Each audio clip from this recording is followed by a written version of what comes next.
Hello everyone. Very good morning to all of you. आज के दिन की शुरुआत करेंगे 16 अक्टूबर 2023 के करंट अफेयर के साथ। हर एक न्यूज़ इंपॉर्टेंट है, इसलिए पूरा वीडियो अंतिम तक ध्यान से देखिएगा। जो भी स्टूडेंट मेरे साथ नए जुड़े हैं आपके इस परिवार यूट्यूब चैनल वरुण अवस्थी में, तो मैं आपको बता दूं, पिछले एक महीने से मैं आपको करंट अफेयर नहीं दे पा रहा था। उसका कारण था कि कुछ समय के लिए मैं बाहर था और कुछ समय पर मेरे हेल्थ इश्यूज चल रहे थे, जिनकी वजह से एक महीने का ये गैप रहा। और मैंने आपको इन्फॉर्म भी कर दिया था, उस बीच में एप्लीकेशन पे प्रॉपर आपकी क्लास चलती रही। इसके अलावा यूट्यूब पर भी मैंने दूसरी आपको कई सारी क्लासेस दी हुई हैं। बट करंट अफेयर आज से मैं एक बार फिर से शुरू कर रहा हूँ। बाकी करंट अफेयर की जो प्रॉपर पीडीएफ है वो आपको पता ही है, एग्जाम इंजन एप्लीकेशन पे अपलोड हो जाती है डेली के डेली। आप उसे फ्री ऑफ कॉस्ट डाउनलोड कर सकते हो। इस पीडीएफ को आप जरूर डाउनलोड करें, क्योंकि इस पीडीएफ में हिंदी और इंग्लिश में करंट अफेयर के कंटेंट के साथ साथ स्टैटिक जीके का भी बहुत सारा कंटेंट होता है डेली का। तो आप इसको डाउनलोड करना ना भूलिए। आज से करंट अफेयर उसी तरीके से निरंतर रहेंगे, सुबह 4 बजे आ जाया करेंगे। ये करंट अफेयर आप किसी भी एग्जाम के लिए अवेल कर सकते हो, चाहे यूपीएससी का एग्जाम हो और चाहे भारत का कोई भी छोटे से छोटा एग्जाम हो। ये करंट अफेयर कभी भी आपको डिसअपॉइंट नहीं करेंगे। सारे क्वेश्चन आप देखोगे लगभग आपको एग्जाम में यहीं से। और कल से नवरात्रि की शुरुआत हो चुकी है, तो मैं ऐसी कामना करता हूँ कि दुर्गा माँ का आशीर्वाद हम सब पर बना रहे। इस साल आपको जल्द से जल्द नौकरी मिले। अब शुरू करते हैं आज के करंट अफेयर। अभी हाल ही में झारखंड महिला एशियाई चैंपियंस ट्रॉफी रांची 2023 के शुभांकर को लॉन्च किया गया है। इसके शुभांकर का नाम क्या है? शुभांकर, जिसको इंग्लिश में मैस्कॉट बोला जाता है, हिंदी में इसको शुभांकर इसलिए बोलते हैं कि ये अपने आप में किसी चीज का प्रतीक होता है। तो है क्या? झारखंड के अंदर विमेंस एशियन चैंपियंस ट्रॉफी 2023 की शुरुआत होने जा रही है। इसके लिए जूही नाम का यह मैस्कॉट लॉन्च किया गया है। जूही अपने आप में एक हथनी का प्रतीक है, मतलब फीमेल एलिफेंट आप जिसे बोल सकते हो। एक्चुअली झारखंड में बेतला नेशनल पार्क है, यहाँ पर हाथी बहुत पाए जाते हैं। इस वजह से ये प्रारूप रखा गया है शुभांकर का। इस बार जो विमेंस एशियन चैंपियंस ट्रॉफी है, इसकी शुरुआत होने जा रही है 27 अक्टूबर से, और ये खेल चलेंगे 5 नवंबर तक। तो इसके बारे में जब ये खेल शुरू होंगे तब मैं आपको आगाह करता रहूंगा कि कौन कौन सी टीम यहाँ पर जीत रही है, कितने गोल्ड जीत रही है, कितने ब्रोंज जीत रही है। बाकी झारखंड में अगर बात करें तो झारखंड के मुख्यमंत्री हेमंत सोरेन है और इन्हीं के द्वारा इसको लॉन्च किया गया। झारखंड के गवर्नर हैं सीपी राधाकृष्णन। क्या नाम है? सीपी राधाकृष्णन।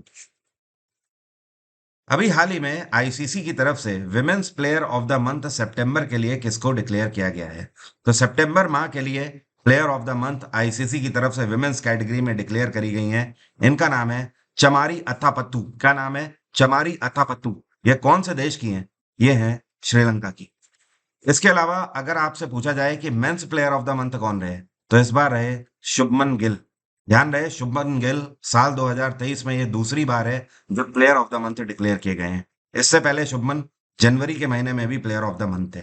अच्छा, अगर बात करें women's player of the month में, तो ध्यान रखिएगा इस साल इकलौती ऐसी खिलाड़ी हैं जो कि 3 बार प्लेयर ऑफ द मंथ रही हैं, और इस खिलाड़ी का नाम है एशले गार्डनर। क्या नाम है? Ashleigh Gardner. ये ऑस्ट्रेलियाई खिलाड़ी हैं। ये 3 महीने कौन कौन से हैं? एक तो ये फरवरी में प्लेयर ऑफ द मंथ रही, उसके बाद ये जून के महीने में रही, और उसके बाद ये जुलाई के महीने में प्लेयर ऑफ द मंथ रही। मेंस कैटेगरी में सितंबर के महीने में शुभमन गिल, और इससे पहले अगस्त के महीने में पाकिस्तान के Babar Azam player of the month थे, और उससे पहले जुलाई के महीने में क्रिस वोक्स थे। कौन थे? क्रिस वोक्स, इंग्लैंड के खिलाड़ी। वैसे मैंने पूरी लिस्ट पीडीएफ में दे रखी है, आप वहां से देख सकते हैं। अभी हाल ही में world migratory bird day celebrate किया गया 14 अक्टूबर को। क्या आप बता सकते हो इसकी थीम क्या थी? तो इस बार इसकी थीम काफी इंटरेस्टिंग है, पूछी जा सकती है। इस तरीके की छोटी थीम आपसे कई बार एग्जाम में पूछी जाती है। तो इस बार की थीम थी वाटर सस्टेनिंग बर्ड लाइफ। और आपको पता है वर्ल्ड माइग्रेटरी बर्ड डे हर साल एक बार नहीं 2 बार मनाया जाता है। ये हर साल मई के महीने में सेकंड सैटरडे को मनाया जाता है, मतलब मई के महीने में जो दूसरा शनिवार होगा तब मनाया जाता है। और इसके अलावा अक्टूबर के महीने में भी सेकंड सैटरडे को मनाया जाता है। तो इस बार अक्टूबर के महीने में दूसरा शनिवार 14 अक्टूबर को पड़ा, इसलिए उस दिन ये मनाया गया। इस दिवस को मनाने के पीछे का मेन उद्देश्य ये है कि हम प्रवासी पक्षियों की सुरक्षा पर ध्यान दें, लगातार डे बाय डे हमारे वनों के काटने की वजह से, पानी को गंदा करने की वजह से ये पक्षियों की प्रजातियां लगातार विलुप्त होती जा रही हैं। तो ऐसा होना बहुत गलत है इकोसिस्टम के लिए, और हमें ही इन्हें बचा कर रखना होगा। अगर हम ये समझते हैं कि हम जीवित रहेंगे और हम पक्षियों को, पशुओं को जीने नहीं देंगे, तो ऐसा नहीं है। हमारा इकोसिस्टम एक दूसरे से मिलकर बना हुआ है। यहाँ पर किसी की भी प्रजाति अगर विलुप्त हो रही है, तो दूसरी प्रजातियों को उसका नुकसान उठाना पड़ सकता है। अभी हाल ही में लंदन की एक एजेंसी है जिसका नाम है नाइट फ्रैंक, इनके द्वारा ग्लोबल प्राइम रेजिडेंशियल इंडेक्स 2023 का जारी किया गया।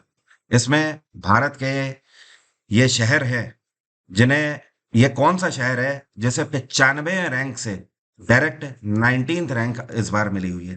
तो इस बार 19वीं रैंक पर आ गया है भारत का मुंबई। कौन है? मुंबई।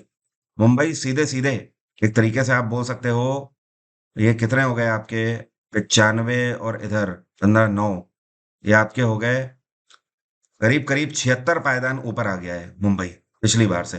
पिछली बार मुंबई की इसमें रैंकिंग थी 95th, इस बार 19वीं रैंक है। देखिए, ग्लोबल प्राइम रेजिडेंशियल इंडेक्स का मतलब यह है कि दुनिया में ये कौन से शहर हैं जहां पर रहने के लिए जो प्रॉपर्टीज हैं उनकी कीमत आसमान छू रही है।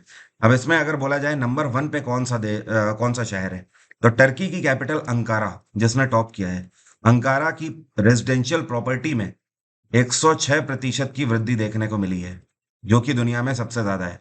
दूसरे नंबर पे इस्तांबुल है। और भारत में अगर बात करें तो नंबर 1 पे मुंबई है। दूसरे नंबर पे बैंगलोर रहा भारत में। देखिए, मैं यहाँ पर लिख देता हूँ। फर्स्ट नंबर पे मुंबई है, दूसरे नंबर पे बैंगलोर है भारत में, तीसरे नंबर पे नई दिल्ली है। ठीक है। अब अगर ग्लोबल रैंकिंग की बात करें तो मुंबई की रैंकिंग हो गई ग्लोबल 19th, 19वीं रैंक है। और बैंगलोर को रैंक मिली है ग्लोबल में 22वीं रैंक। और दिल्ली को 25वीं रैंक मिली हुई है। इसके अलावा इस साल वर्ल्ड टैलेंट रैंकिंग में कौन सा देश नंबर 1 पे रहा, तो टैलेंट रैंकिंग में नंबर 1 पे रहा है स्विट्जरलैंड। और भारत को 56वीं रैंक उसमें मिली है, 56। इसकी भी पूरी लिस्ट पीडीएफ में ही है, देख लीजिएगा। इनमें से ये कौन है जिन्होंने अभी हाल ही में क्रिकेट को अलविदा बोल दिया है, मतलब अपना रिटायरमेंट अक्टूबर के महीने में ही अनाउंस कर दिया है? तो ये इंग्लैंड के फॉर्मर कैप्टन हैं और एलियस्टर कुक, इनके द्वारा फाइनली रिटायरमेंट अनाउंस कर दिया गया है। इनका जो करियर है काफी बड़ा रहा है, और इतना ही नहीं, कप्तान के तौर पर भी इन्होंने काफी लंबे अरसे तक इंग्लैंड की टीम को सर्व किया है। इन्होंने साल 2010 से कप्तानी करना शुरू किया था। 2014 तक ये वनडे इंटरनेशनल में इंग्लैंड की टीम के कप्तान रहे हैं। इसके अलावा टेस्ट मैचेस में अगर बात करें तो उसमें 2012 से लेकर 17 तक इन्होंने कप्तानी करी है, पूरे 5 साल। तो एक अच्छा खासा बड़ा करियर है इनका। अब फाइनली इन्होंने अलविदा बोल दिया है 30 वर्ष की उम्र में क्रिकेट को। अभी हाल ही में ये कौन से राज्य के मुख्यमंत्री हैं जिनके द्वारा मिशन शक्ति का चौथा संस्करण लॉन्च किया गया है? तो ये हैं उत्तर प्रदेश के मुख्यमंत्री योगी आदित्यनाथ।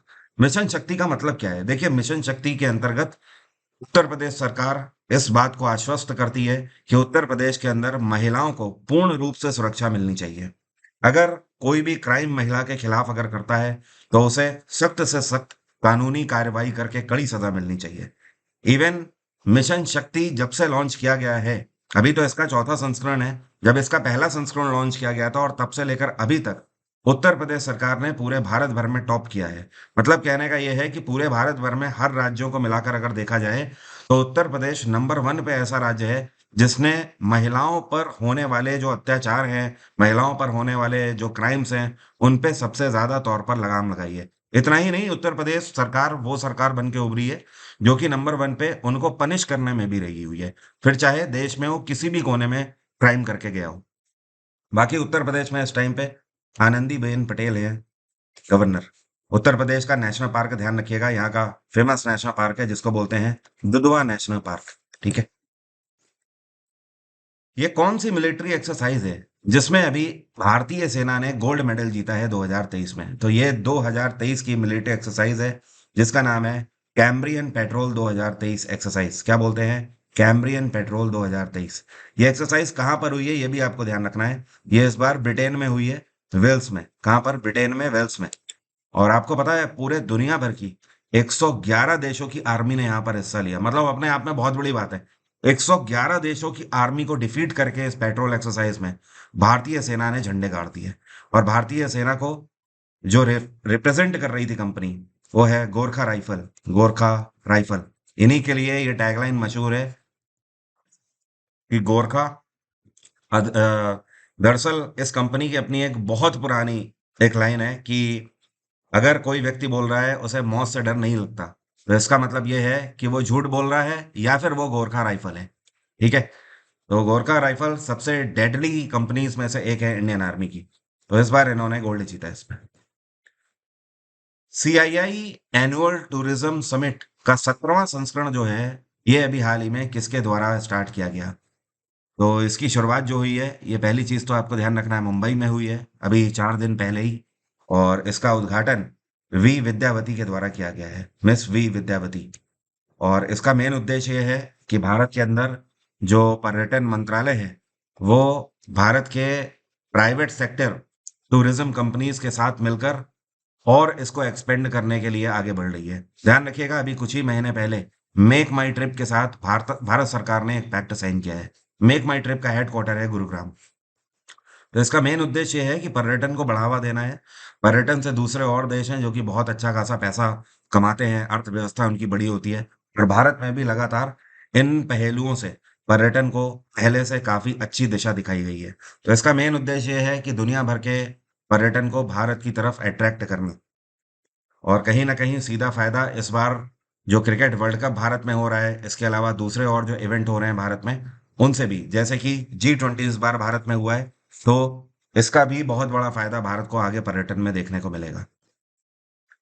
भारतीय सेना के द्वारा ये कौन-सी लोकेशन है, जो कि दुनिया की सबसे चैलेंजिंग लोकेशंस में से एक है, वहाँ पर पहली बार मोबाइल टावर स्थापित किया गया है?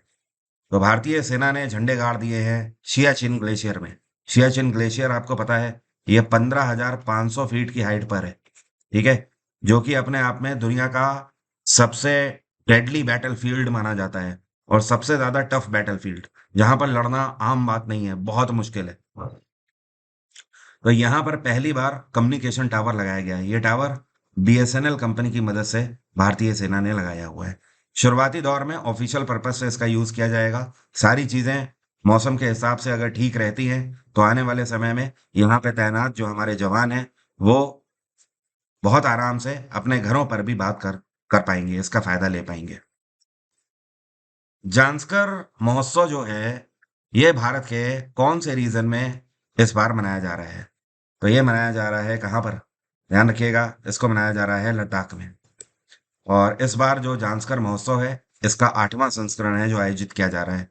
2 दिन का ये महोत्सव है। और इसका उद्घाटन किसके द्वारा किया गया है? तो इनका नाम बता देता हूँ। इनका नाम है काचो महबूब अली खान। क्या नाम है? काचो महबूब अली खान। ठीक है। अब ये है कौन? ये लद्दाख के टूरिज्म एंड कल्चर के कमिश्नर सेक्रेटरी हैं, जिनके द्वारा इसका उद्घाटन किया गया है। और 2 दिन के इस महोत्सव में मेन मकसद ये है कि लद्दाख के पर्यटन को डाइवर्ज करना, इसके अलावा लद्दाख के कल्चर हो गया, वहाँ की यूनिक डिशेज हो गई, इन सभी को वहाँ पर एक तरीके से प्रदर्शित करना। ये कौन से राज्य के मुख्यमंत्री हैं जिनके द्वारा रबी महाअभियान 2023 लॉन्च किया गया है? तो ये बिहार के मुख्यमंत्री नीतीश कुमार के द्वारा अभी हाल ही में इसको लॉन्च किया गया है। अब रबी महाअभियान है क्या? देखिए, रबी और खरीफ की फसल होती है। इन फसलों के बारे में पहले आप जान लो। जो ये रबी की फसल होती है ना, रबी की, ये उगाई जाती है ठंड के मौसम में। इसके लिए महीने होते हैं, अक्टूबर के महीने से लेकर दिसंबर के महीने तक हर साल ये फसल बोई जाती है। और इसको काटने का टाइम आता है फरवरी के महीने में। रबी की फसलों में कौन कौन सी फसल आ जाती है? जैसे कि इसमें गेहूं आ जाता है। ठीक है। और इसमें आ जाएगा आपका जौ। ओके। आलू आ जाएगी इसमें। और मटर हो गया, चना हो गया। ठीक है। ये सारी जो फसलें हैं, ये रबी की फसल के अंतर्गत आती हैं। दूसरी तरफ अगर खरीफ की फसल की हम बात करें, तो खरीफ की फसल उगाई जाती है जून के महीने में, और जून से जुलाई तक ये उगाई जाती है। और ये फसल बन के तैयार हो जाती है अक्टूबर के महीने में, और अक्टूबर में ही इसको काट लिया जाता है। तो अभी ये जो अक्टूबर का महीना चल रहा है, इसमें खरीफ की फसलें काटी गई हैं और अब रबी की फसल बोई जाएंगी। खरीफ की फसलों में कौन कौन सी आ जाती हैं? जैसे कि इधर गेहूं है, तो इधर आ जाती है चावल। ठीक है। ये गर्मी के मौसम में उगाई जाती है। इसके अलावा बाजरा हो गया। ठीक है। मक्का हो गया। और सोयाबीन हो गया। ये सब इसमें आ जाता है। तो यहाँ पर यह जो रबी महाअभियान बिहार सरकार ने लॉन्च किया है, इसका मेन उद्देश्य ये है कि बिहार के हर एक जिले के लिए एक रथ रवाना किया गया है। ये देखिए गाड़ियां है ना, इनको रथ बोला गया है। ठीक है, एग्रीकल्चर रथ। तो ये रथ जा जाकर वहां के किसानों को अवेयर करेंगे कि इस बार रबी की जो फसलें हैं उनमें उन किस चीजों का ध्यान रखें, मौसम कैसा रहने की उम्मीद है, और क्या क्या गुणवत्ता वाली खाद हैं जिनका वो यूज करेंगे तो फसलें और अच्छी होगी, किन चीजों का ख्याल रखना है कि फसल खराब ना होने पाए। ये सारी चीजें आगाह करी जाएंगी। और बिहार में इस टाइम पे गवर्नर कौन है? तो ये हैं आर वी अर्लेकर। कौन है? R V Arlekar, Rajendra Vishwanath Arlekar. IOC के द्वारा ये कौन से देश की ओलंपिक कमेटी है जिसको ब्रीच ऑफ चार्टर के अंतर्गत सस्पेंड कर दिया गया है? मतलब चार्टर का उल्लंघन करने के लिए इनको सस्पेंड कर दिया गया है, निलंबित कर दिया गया है। आईओसी का मतलब पता है? इसको बोलते हैं इंटरनेशनल ओलंपिक्स कमेटी। तो आईओसी की स्थापना कहाँ करी गई थी? 1894 में इसकी स्थापना स्विट्जरलैंड के लाउसेन में करी गई थी। लाउसेन ही इसका हेडक्वार्टर भी है। आईओसी के जो प्रेसिडेंट हैं इस टाइम पे, ये है थॉमस बैच। क्या नाम है? Thomas batch. अब ये कौन सा देश है जिसको सस्पेंड किया है? तो ये है रशिया। और यहीं पर इसी मीटिंग के अंतर्गत आईओसी में जो यूक्रेन है, यूक्रेन को नो ऑब्जेक्शन सर्टिफिकेट दे दिया गया, एनओसी दे दी गई है। और रशिया को यूक्रेन के ऊपर हमला करने की वजह से ब्रीच ऑफ चार्टर माना गया है और इसके तहत सस्पेंड कर दिया गया है। आईओसी का ये जो सत्र हुआ है ये इस बार 141st हुआ है, मतलब 141वां सत्र हुआ है, जो कि 15 अक्टूबर को, मतलब कल के दिन शुरू हो चुका है और ये कल तक चलेगा, 17 अक्टूबर तक ये चलेगा। अब मेरा आज का सवाल आपसे, आप में से कितने लोग बता सकते हैं? इसको बोलते हैं order of the distinguish rule of Izzuddin. ये कौन से देश का सर्वोच्च नागरिक पुरस्कार है? अगर आपको पता है तो कमेंट बॉक्स में लिखकर बताइए। जैसे भारत में सर्वोच्च नागरिक पुरस्कार भारत रत्न है, उसी तरीके से ये है। बाकी ऐसे स्टूडेंट जो कि मेरे कोर्सेज को अवेल करना चाहते हैं, आप मुझे एग्जाम इंजन एप्लीकेशन में फॉलो कर सकते हैं। एग्जाम इंजन एप्लीकेशन आपको गूगल प्ले स्टोर पे मिल जाएगा, उसको डाउनलोड करके आप मेरे बैचेस को अवेल कर सकते हैं। इस टाइम पे 2024 के सभी एग्जाम्स के लिए मैं अपना फाउंडेशन बैच चला रहा हूँ जिसमें कुछ भी छूटने वाला नहीं है। ये लाइव बैच चल रहा है, इस बैच को आप अवेल कर सकते हो। कल के दिन 50% का ऑफर भी चल रहा था, बट अभी आप 10% का ऑफर अवेल कर सकते हो वरुण 10 कोड लगाकर। यहाँ पर ये मैंने दिया भी हुआ है, ये देखिए वरुण 10। ठीक है। इसके अलावा इसी महीने आपका एक बहुत ही इंपॉर्टेंट एग्जाम है जो कि दिल्ली पुलिस कांस्टेबल का एग्जाम है। 7500 से ज्यादा वैकेंसीज हैं, तो आपके पास दोनों ऑप्शन है। आप रिकॉर्डेड बैच अभी भी अवेल कर सकते हो। यहाँ पर जीएसजी के कंप्यूटर, रीजनिंग और मैथ्स आपसे पूछी जाएगी, जिसमें 100 क्वेश्चन में से 50 सीधे सीधे जीएस के क्वेश्चन है।